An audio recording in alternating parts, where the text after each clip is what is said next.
윤정이는 오늘도 어김없이 새벽 6시에 눈을 떴다. 은퇴한 지 2년이 넘었지만 여전히 교사 시절의 생체 리듬이 몸에 배어 있었다. 30년간 중학교에서 국어를 가르치며 수많은 아이들을 만나온 그녀였다. 이제는 서울 외곽의 작은 아파트에서 홀로 조용한 노후를 보내고 있었다. 남편이 세상을 떠난 지 5년, 외아들 도연만이 그녀의 유일한 가족이었다. 도연은 32세로 중견 기업에서 마케팅 팀장으로 일하고 있었다. 성실하고 착한 아들이지만 연애에는 서툰 편이었다. 정희는 종종 걱정했다. 언제쯤 좋은 사람을 만나 가정을 꾸릴까 하고 말이다. 그런 그녀에게 지난주 도연이 갑작스럽게 소식을 전해왔다. 엄마, 나 결혼할 사람이 생겼어. 전화 너머 도연의 목소리는 설렘으로 가득했다. 정말? 어떤 분인데? 서아린이라고 해. 28살이고 문화재단에서 일해. 정말 똑똑하고 예쁜 사람이야. 정희는 아들의 행복해하는 목소리를 들으며 미소를 지었다. 하지만 동시에 걱정도 앞섰다. 아들이 너무 성급한 것은 아닐까? 만난 지 얼마나 되었다고 벌써 결혼 이야기를 하는 걸까? 며칠 후 도연은 아린과 함께 정희를 찾아왔다. 아린은 키가 크고 날씬한 체형에 단아한 인상을 가진 여성이었다. 정희를 보자마자 깍듯하게 인사를 했다. 안녕하세요, 어머님. 서아린입니다. 그녀의 목소리는 차분하고 교양 있어 보였다. 정희는 속으로 안도했다. 적어도 예의는 바른 것 같았다. 아린은 정희와 대화를 나누며 문화재 보존 업무에 대해 열정적으로 이야기했다. 박식해 보였고 말솜씨도 좋았다. 도연은 옆에서 아린을 바라보는 눈빛이 사랑으로 가득했다. 정희는 아들의 행복한 모습을 보며 마음이 놓였다. 하지만 30년간 교사로 일하며 기른 직감 한 구석에서는 묘한 위화감이 맴돌고 있었다. 2장 불길한 경고. 다음 주말 도연과 아린은 정희와 함께 시내를 나들이 하기로 했다. 정희는 오랜만에 아들과 함께 하는 외출이 반가웠다. 게다가 미래의 며느리까지 함께하니 더욱 뜻깊었다.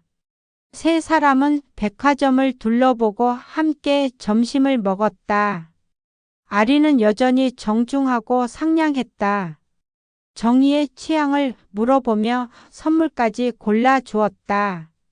도연은 아린의 세심함에 더욱 반한 듯했다. 오후에 근처 공원을 산책하던 중 목이 마른 정희는 편의점에 들러 음료를 사기로 했다.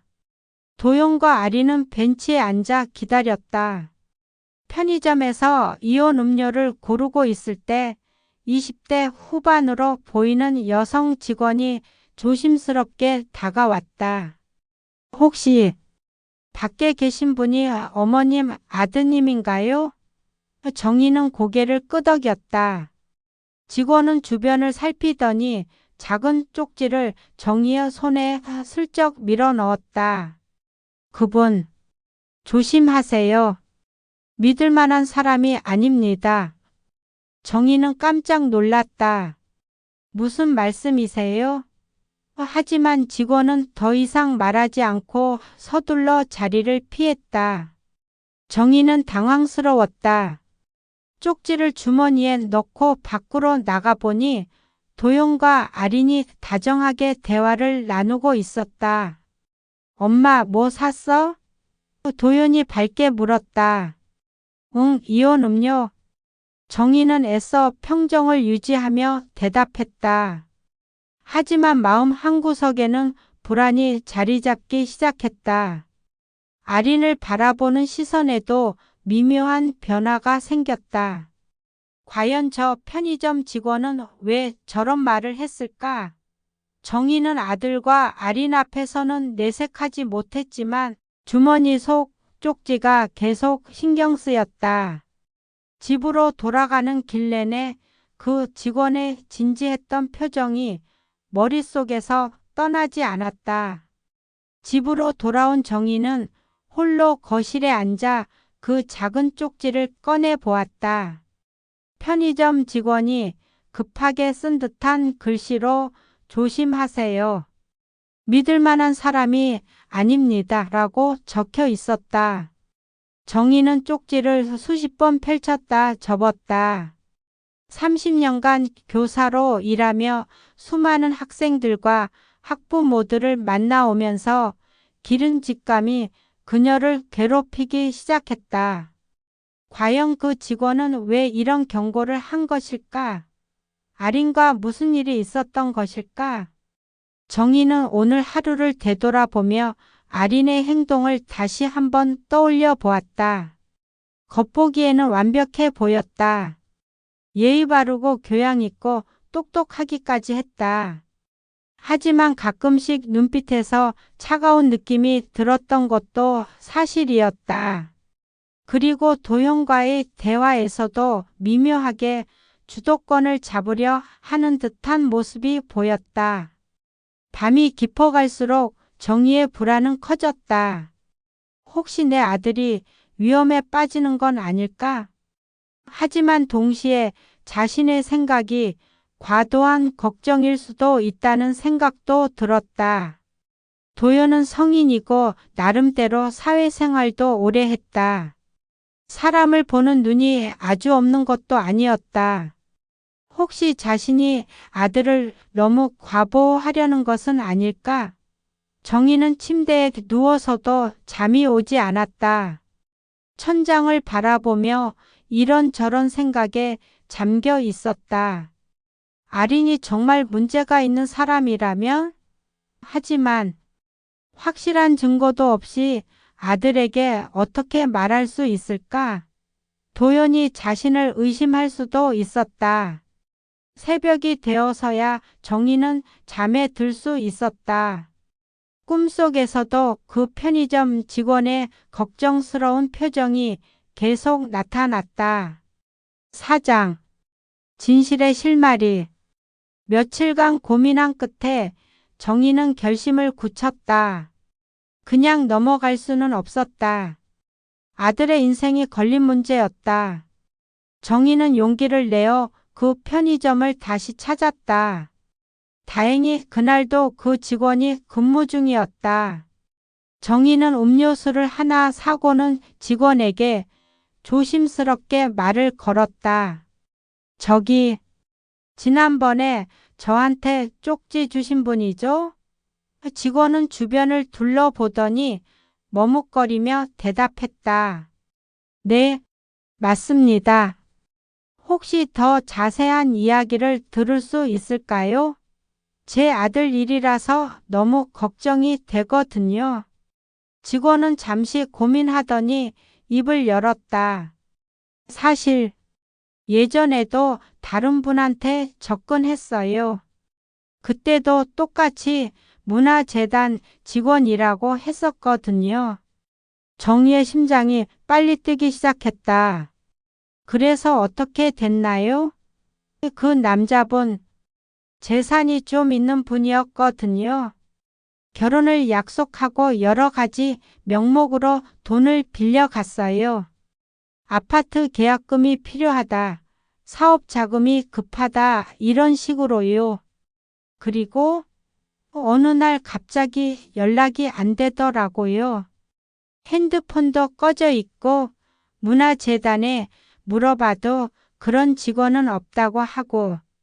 정희는 충격을 받았다.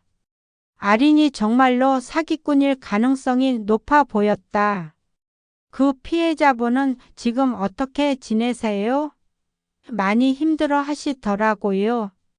돈도 문제지만 정신적으로도 크게 상처받으셨어요. 사람을 믿지 못하게 됐다고. 정희는 감사 인사를 하고 편의점을 나왔다. 하지만 여전히 확실한 증거는 없었다. 그 직원의 증언만으로는 아들을 설득하기 어려울 것 같았다. 도연이 사랑에 빠져 있는 상황에서 이런 이야기를 믿을까?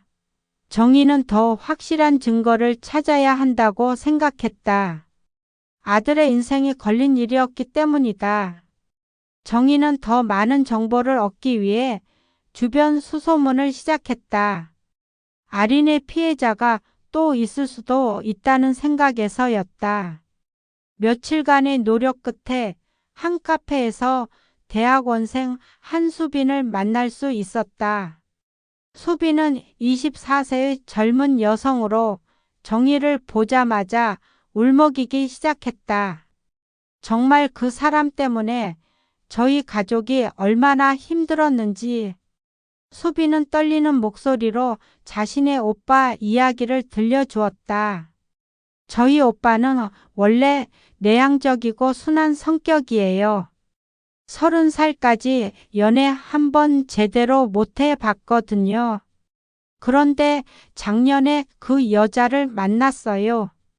수빈의 오빠는 중소기업에서 회계 업무를 담당하고 있었다. 성실하게 일해서 어느 정도 저축도 해둔 상태였다. 처음엔 정말 좋았어요. 오빠가 그렇게 밝아진 모습 처음 봤거든요. 결혼까지 약속했다고 하면서. 하지만 몇 달 후 상황이 바뀌기 시작했다. 아린이 여러 가지 이유로 돈이 필요하다고 했다. 처음엔 100만 원, 그 다음엔 300만 원. 결국 오빠 적금까지 모두 뺏어 줬어요. 총 2천만 원 넘게요. 그리고 어떻게 됐나요? 어느 날 갑자기 연락이 안 됐어요. 전화도 안 받고 문자도 안 읽고. 나중에 알고 보니 그 여자가 말한 회사 주소도 가짜였어요. 수빈은 눈물을 닦으며 계속했다. 오빠가 정신적으로 크게 무너졌어요. 사람들을 의심하게 됐고 우울증까지 생겼어요. 지금도 치료받고 있어요. 정희는 가슴이 아팠다.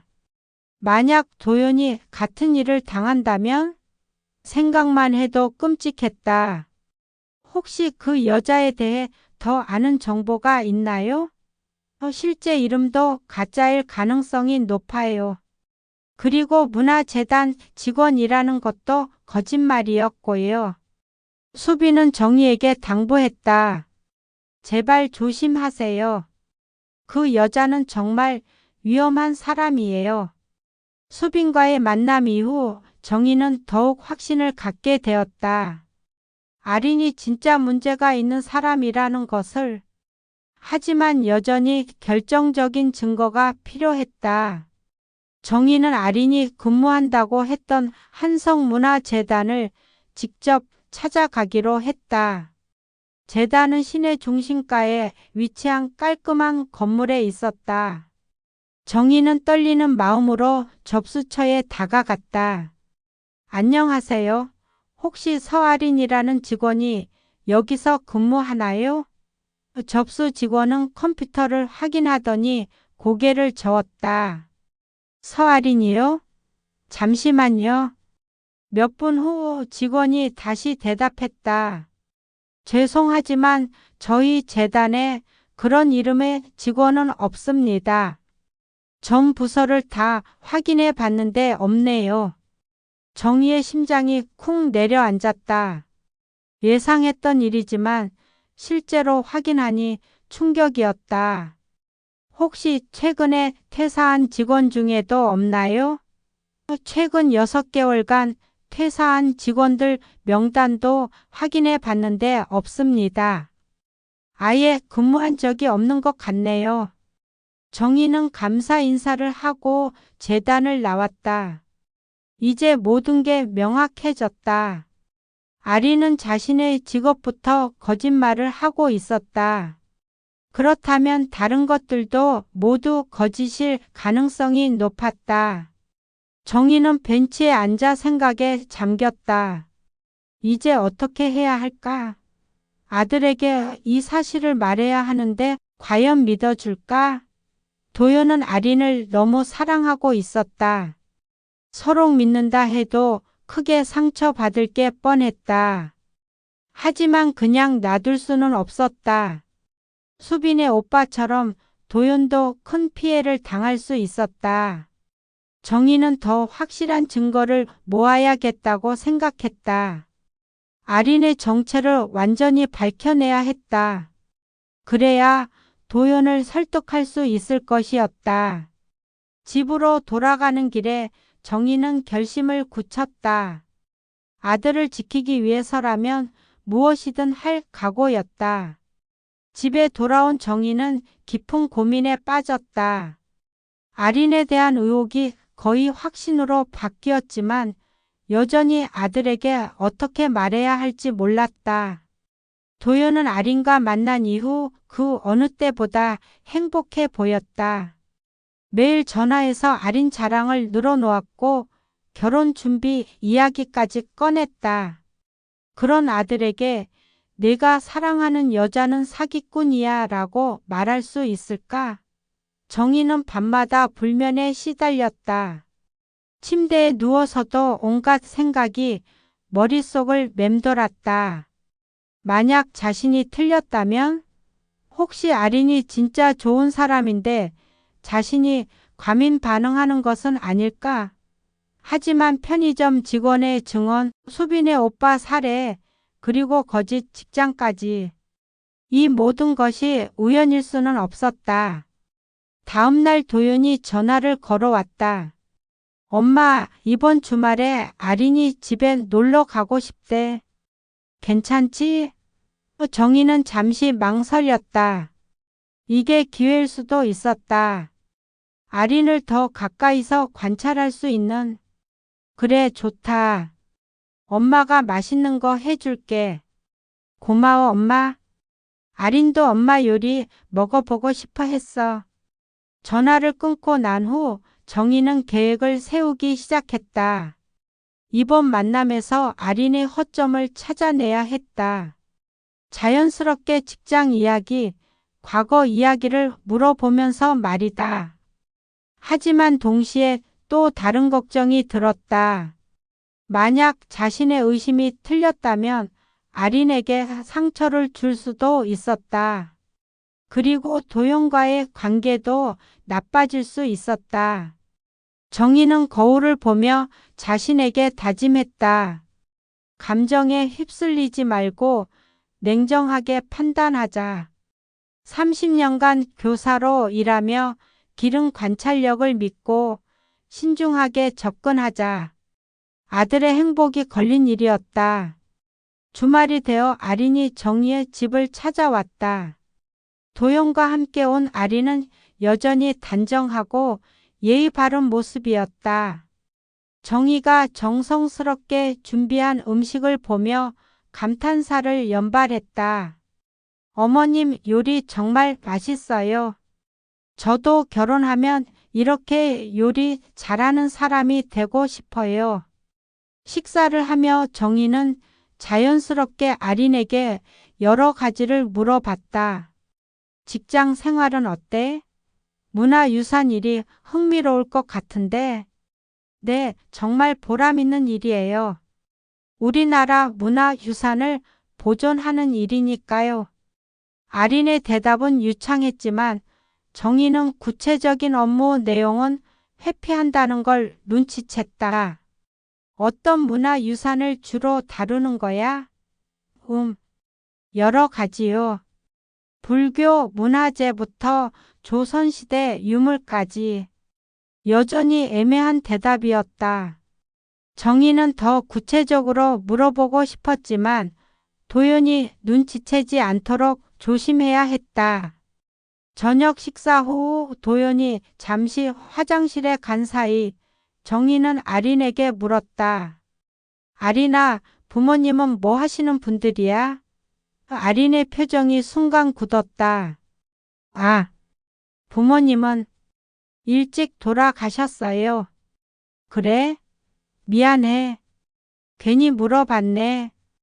하지만 정희는 아린이 거짓말하는 것 같다는 느낌을 받았다. 눈빛이 미묘하게 흔들렸기 때문이었다. 도연과 아린이 집을 떠난 후 정희는 결심했다. 더 적극적으로 나서야겠다고. 며칠 후 정희는 아린을 몰래 따라다니기로 했다. 도연에게 아린의 일정을 넌지시 물어봤다. 아린이는 보통 몇 시에 퇴근해? 6시 정도? 문화재단이 칼퇴근이라고 하더라고. 정희는 그날 오후 한성문화재단 앞에서 기다렸다. 하지만 아린은 나타나지 않았다. 예상했던 일이었다. 정희는 근처 카페들을 돌아다니며 아린을 찾았다. 마침내 한 카페에서 아린을 발견했다. 그런데 놀랍게도 아린은 낯선 중년 남자와 함께 있었다. 정희는 카페 구석 자리에 앉아 아린과 낯선 남자의 대화를 지켜봤다. 둘 사이의 분위기가 심상치 않았다. 연인 사이도 아니고 그렇다고 일반적인 업무 미팅 같지도 않았다. 남자는 50대 초반으로 보였고 비싼 양복을 입고 있었다. 두 사람은 작은 목소리로 뭔가 중요한 이야기를 나누고 있었다. 정희는 최대한 자연스럽게 행동하며 들으려 노력했다. 다음 타겟은 정했어? 남자가 물었다. 네, 이미 접촉 중이에요. 조건도 완벽하고요. 아린의 대답에 정희는 소름이 돋았다. 타겟이라니, 조건이 완벽이라니. 이게 바로 도연을 지칭하는 말인 것 같았다. 이번엔 실수하지 마. 지난번에 너무 성급했다고 했잖아. 걱정 마세요. 이번엔 완전히 확실하게 할 거예요. 결혼까지 약속했거든요. 정희의 손이 떨렸다. 아린이 정말로 조직적으로 사기를 치고 있었다. 그리고 도연은 그 다음 피해자였다. 얼마나 뜯어낼 수 있을 것 같아? 최소 5천만 원은 될 것 같아요. 어머니까지 설득하면 더 많이 뜯어낼 수 있을 거고요. 정희는 자신의 이름까지 언급되는 것을 듣고 분노가 치솟았다. 하지만 증거를 더 확보하기 위해 참았다. 아린은 핸드폰을 꺼내 사진을 보여주며 말했다. 이게 타겟이에요. 32살 중견기업 팀장. 성격도 순하고 의심도 잘 안 해요. 남자가 사진을 보며 끄덕였다. 좋네. 어머니는 어때? 까다롭긴 한데 아들을 무척 사랑해요. 그걸 이용하면 될 거예요. 정희는 더 이상 들을 수 없었다. 화가 났지만 동시에 명확한 증거를 얻었다는 안도감도 있었다. 그녀는 조용히 카페를 나와 집으로 돌아갔다. 이제 더 이상 의심할 여지가 없었다. 아린은 분명히 사기꾼이었고 도연이 다음 타겟이었다. 정희는 점점 확신했다. 아린은 단순한 허풍쟁이나 기회주의자가 아니었다. 체계적이고 조직적으로 남자들을 속이는 전문 사기꾼이었다. 그날 밤 정희는 잠들 수 없었다. 아린과 낯선 남자의 대화가 계속 머릿속에 맴돌았다. 도연이 타겟이라고 불리는 것, 자신마저 이용 대상으로 여겨지는 것, 모든 게 치밀하게 계획된 사기였다. 정희는 더 이상 망설일 수 없다고 결심했다. 아들을 지키기 위해서는 지금 당장 행동에 나서야 했다. 하지만 어떻게 접근해야 할까? 단순히 도연에게 아린이 사기꾼이야 라고 말하면 믿어줄까? 사랑에 빠진 아들이 어머니의 말을 고지고지 받아들일 리는 없었다. 오히려 자신을 의심하거나 아린을 더욱 감쌀 수도 있었다. 새벽이 되어서야 정희는 계획을 세웠다. 우선 카페에서 들은 대화를 녹음하지 못한 게 아쉬웠지만 다른 방법이 있었다. 편의점 직원과 수빈, 그리고 문화재단까지 이 모든 증거들을 체계적으로 정리해서 도연에게 보여주는 것이었다. 또한 아린의 정체를 더 정확하게 파악해야 했다. 실제 이름이 무엇인지, 어떤 방식으로 사기를 치는지, 다른 피해자들은 또 누가 있는지 말이다. 정희는 거울 앞에 섰다. 30년간 교사로서 수많은 문제 상황을 해결해온 자신을 바라봤다. 이번에도 할 수 있을 것이었다. 아니, 해야만 했다. 도연의 인생이 걸린 문제였으니까. 이번에는 숨지 않고 정면으로 마주하리라. 정희는 속으로 다짐했다. 내 아들을 지키려면 이 여자의 진짜 얼굴을 세상에 드러내야 해. 그녀는 컴퓨터를 켜고 지금까지 모은 정보들을 정리하기 시작했다. 편의점 직원의 증언, 수빈 오빠의 피해 사례, 서울문화재단의 확인 결과, 그리고 카페에서 목격한 수상한 만남까지 모든 것을 시간 순서대로 정리했다. 다음 날부터 본격적인 행동에 나설 계획이었다. 먼저 경찰서에 가서 상담을 받아보고 가능하다면 아린의 과거 행적을 더 자세히 조사해 보겠다고 결심했다. 그날 밤 평범했던 은퇴 교사의 삶은 아들을 지키기 위한 치열한 싸움으로 바뀌어 갔다. 정희는 더 이상 조용한 관찰자가 아니었다. 이제 그녀는 아들의 미래를 위해 싸우는 어머니였다. 창밖으로 새벽이 밝아오고 있었다. 긴 싸움이 시작되려 하고 있었지만 정희는 두렵지 않았다. 사랑하는 아들을 지키기 위해서라면 무엇이든 할 각오가 되어 있었다. 이야기 어떠셨나요? 년이라는 긴 시간 동안 이어진 진실 찾기의 과정이 여러분의 마음에 울림을 주었기 바랍니다. 구독과 좋아요 부탁드립니다. 여러분에게 인생에서 가장 소중한 기억은 무엇인가요? 댓글로 남겨주세요.